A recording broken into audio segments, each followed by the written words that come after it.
La pierre marine.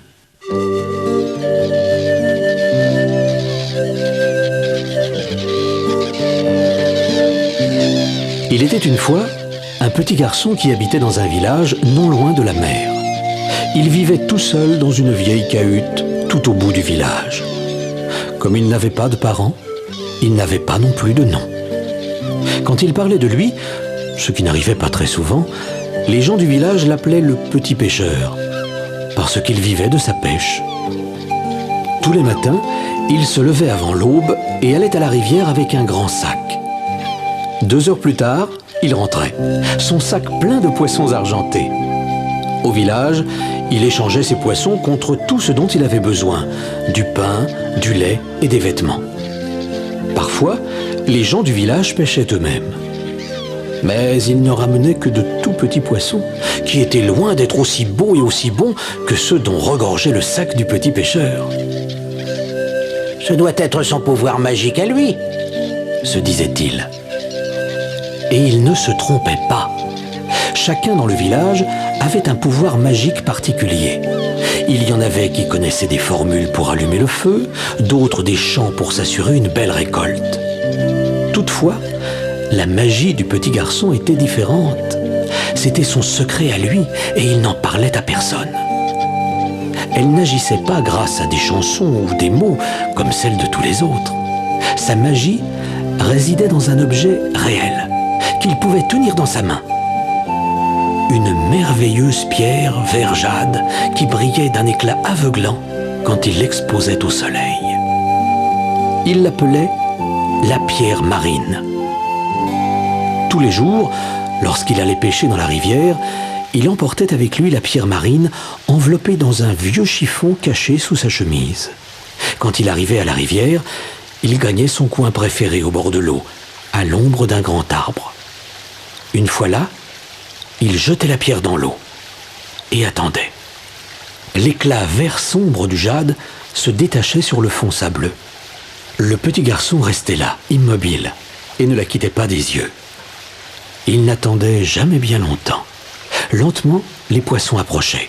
D'abord les plus petits, puis les plus gros qui arrivaient des eaux plus profondes. Bientôt, ils étaient des douzaines faisant cercle autour de la pierre marine.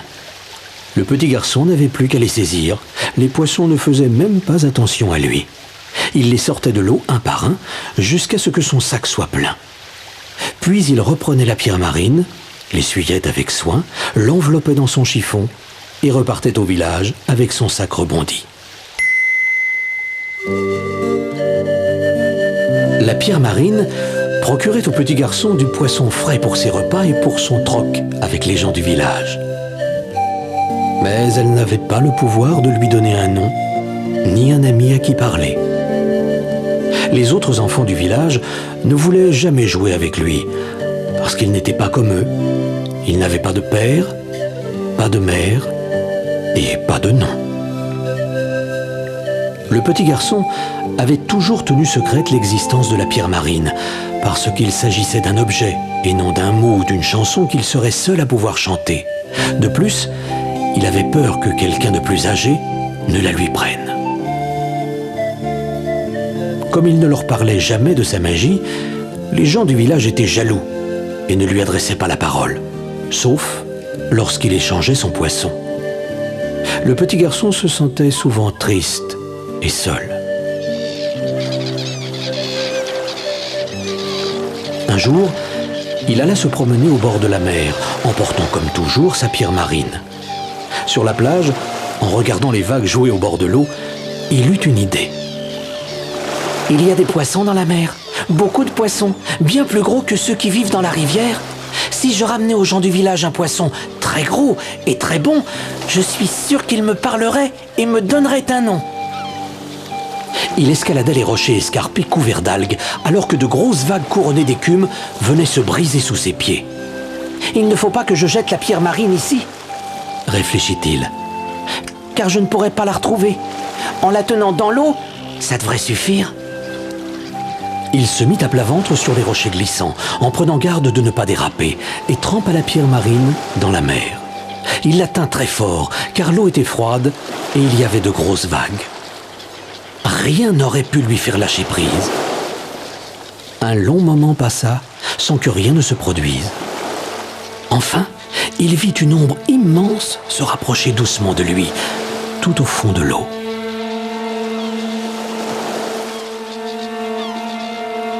Lorsqu'elle fut tout près, le petit garçon sentit sa gorge se serrer. Ce n'était pas vraiment le genre de poisson que l'on sort de l'eau pour le ramener à la maison. C'était une énorme bête, plus grande que l'homme le plus grand. Et elle grandissait encore en se rapprochant là, au-dessous de lui. Le petit garçon se mit à trembler, terrifié par ce qu'il avait provoqué. Mais il tenait toujours la pierre marine dans la mer et il attendait. Il reçut une petite secousse sur la main. Puis l'énorme tête du poisson surgit des flots et le regard du petit garçon plongea dans un œil immense qui ne sciait pas. La créature se maintint pendant 1 seconde immobile au-dessus de l'eau. Et lorsqu'elle retomba dans les vagues, le petit garçon savait ce qu'il devait faire.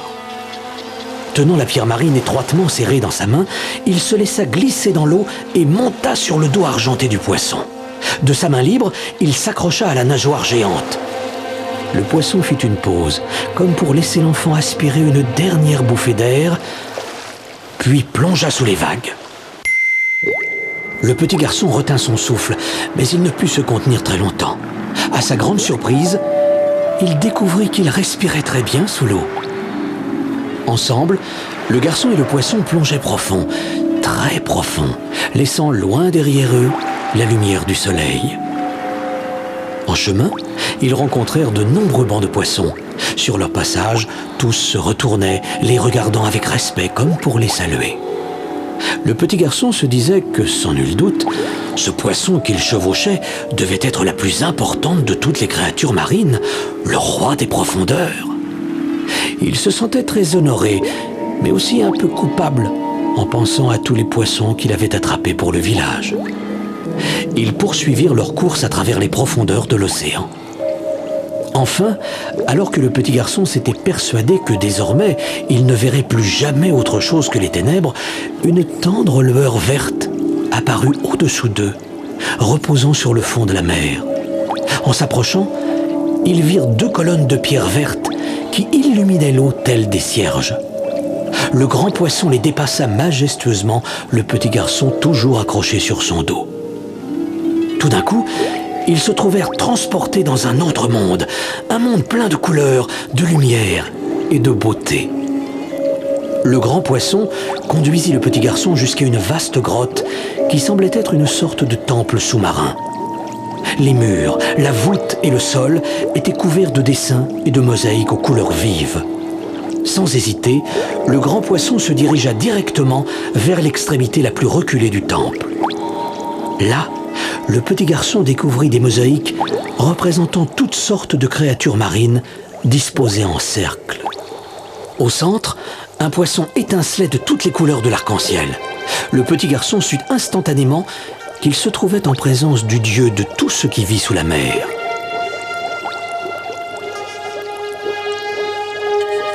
Mais en regardant de plus près, il se rendit compte que quelque chose n'allait pas.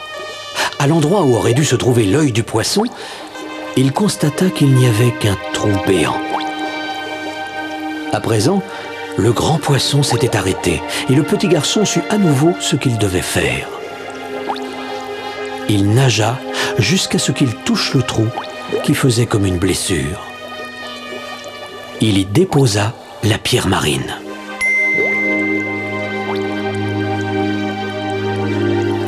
Elle s'adaptait parfaitement et comme il retirait la main, elle se mit soudain à briller.